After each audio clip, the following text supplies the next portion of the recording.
His own story is riveting as he draws on both the personal and intellectual historical narratives of Jewish history. But more importantly, Murray is a fantastic teacher. I have been fortunate to be in his classroom, not just in Venice, Italy, but at UC Santa Cruz, when I met his dedicated students and had the honor of speaking to his class about medieval Islam and Judaism. Dr. Baumgarten shaped the role of Jewish studies in old hippie town Santa Cruz, as well as the face of modern Jewish literature, alongside his work on Dickens and Shakespeare. I'm truly honored to have Murray here as my Venetian family, and also his wife. These are friendships that are not just about families, but they're about mindful families, connections and intellectual realms that you would never think you would ever have. He being from a totally different background, and me being from a totally different background. Baumgarten is the Distinguished Professor of English and Comparative Literature, co-director of Jewish Studies, founding director of the Dickens Project at the University of California, Santa Cruz. His books include City Scriptures, Modern Jewish Writing, and Understanding Philip Roth with Barbara Gottfried. He has edited The Jewish Street, Modern Urban Jewish Writing with Lee Jaffe, and Homes and Homelessness in the Victorian Imagination with H.M. Dulesky. Baumgarten has also written many essays on Holocaust literature, Victorian culture, and modern Jewish writing. From 1994 to 2006, he edited Judaism, a quarterly journal of Jewish life and thought of the American Jewish Congress. He is also a founding member of the Venice Center for International Jewish Studies.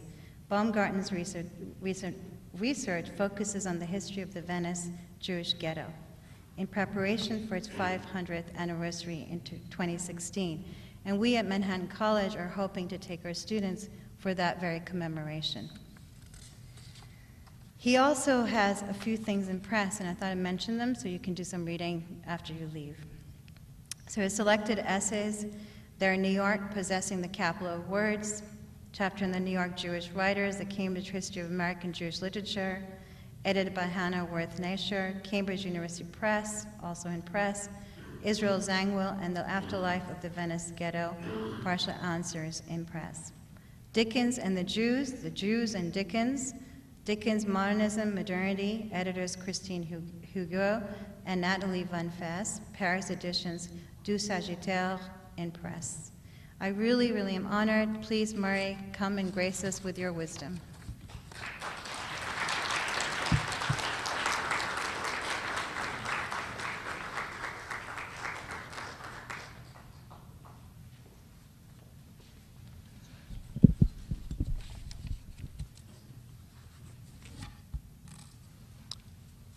Thank you, Mechnaz, for a lovely introduction. It's an honor and a privilege to be here with the survivors, with their young helpers at a university which is, for me personally, almost a homecoming, since I spent, about 10 years not far from here in Mashalou Parkway. Some of you may know it.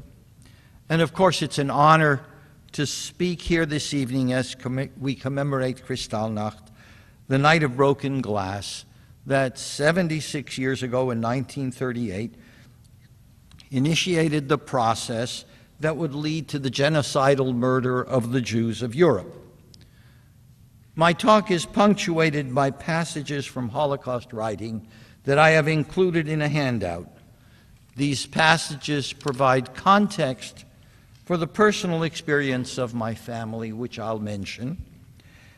Those recollections, together with the passages, are intended to help us today resist the genocidal Kristallnacht message, which especially a center like this one, founded by Fred Schweitzer, is intended to not only help us commemorate, but to give us, if you will, energy to resist. For not only Jews, but Judaism was shattered then, and both are menaced today. I will talk tonight about how individuals kept Judaism alive, how it helped them survive by resisting the Nazi program of dehumanization. Part of my purpose is to show how Jews resisted, refusing to become a stereotypical other, whose only purpose was to serve the Third Reich and, once the work was done, to become disposable objects. As Mechnaz told you, she and I and Shaul Bassi, who was last year's Schweitzer Lecturer, met as we explored some of these questions in 2006 when we gathered in Italy, in Venice, and studied, among other things, the ghetto, which the Venetians had invented as a way of using the Jews for the benefit of the Venetian Republic. The Nazis would take the idea much further and turn the ghetto into a vehicle for murder. Since that institute, Mechnaz, Shaul, and I, and others, some of whom are here this evening, who were part of those institutes, have continued to confront and resist the language and acts that made the Jews the enemy other, including Kristallnacht, as we work collaboratively to deepen our understanding. I hope you will join us in this ongoing conversation tonight and in the future, and perhaps you too will have the chance to study in Venice, which in 2016 will commemorate the 500th anniversary of the founding of the first ghetto. It was a place that they invented and gave a name to. I begin with some family history. What a beautiful Aryan child, the Nazi guard at the railroad station in Vienna told my father. Family lore has it that he chucked my sister under the chin and kept looking at her. My father handed over his passport and then, without opening it for inspection, showed my mother's. My sister Theodora was on my mother's passport, but it had expired. The guard was busy admiring my sister. The Aryan child, he thought. My sister has blonde hair, blue eyes. His Nazi ideology, he could only see what he wanted to see. His Nazi ideology told him she was an Aryan child. Our luck held. He waved us through. May 1938 in Vienna, and Max Baumgarten had succeeded in getting his wife, Bertha Rosenberg Baumgarten, and their daughter Theodora onto the train at the Vienna railroad station. They would go to Holland, to the Dutch port of Rotterdam. They would board a ship for Curaçao, where after 6 weeks, since they weren't Dutch citizens, 6 weeks was all the time they could stay in Curaçao, they would embark on the good ship Simon Bolivar, named for the liberator of Latin America, but now our rescuer, and head to Panama. What would have happened had the guard checked my mother's passport? Would he have kept my sister, the Aryan child, and her parents from leaving? There would then have been no exit from Vienna for these Baumgartens. And I, then in my mother's womb, probably would not be here now to tell my family's story. 1938. In March, Hitler had announced that Austria had joined the Third Reich, Anschluss. I didn't know what was coming, my father said to my daughter Leora, who years later asked him about our escape. I felt bad things were about to happen, he said, so I decided we had to leave. We never learned the exact date, but probably towards the middle of May, my father, Max, took most of his savings from the bank. He left a little in the account to avoid suspicion. He bought bread and cheese for the train ride to Rotterdam, and from there they went by boat to Curaçao. 6 weeks later in Curaçao, his savings depleted. Mr. Stern gave Max $200 from the cash register of his Curaçao jewelry store.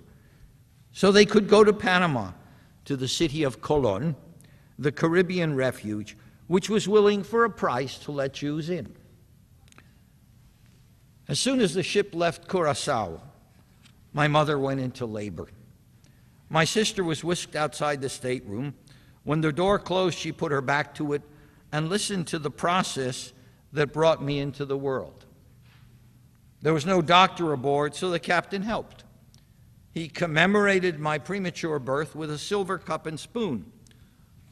Luck held. When we got to Panama, the hospital kept me till I was 2 weeks old.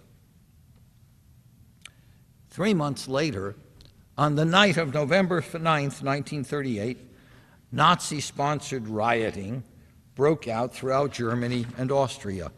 Kristallnacht, night of breaking glass, the bad times my father feared had arrived. Kristallnacht began, as its name tells us, with the smashing of Jewish shop windows, the destruction of Jewish homes, beating and murder of Jews, and with the burning of books, especially the Torah, the Hebrew Bible scroll, and books written by Jews. We were already on the other side of the ocean, but other Baumgartens and Rosenbergs had not escaped the storm of Jew hatred. Item 1 on your handout tells you how Heinrich Heine, the German poet, got it right. Quote, "Wherever they burn books, they will also, in the end, burn human beings." How are we now to understand Kristallnacht and what was to follow, the industrial murder of the Jews in the death camp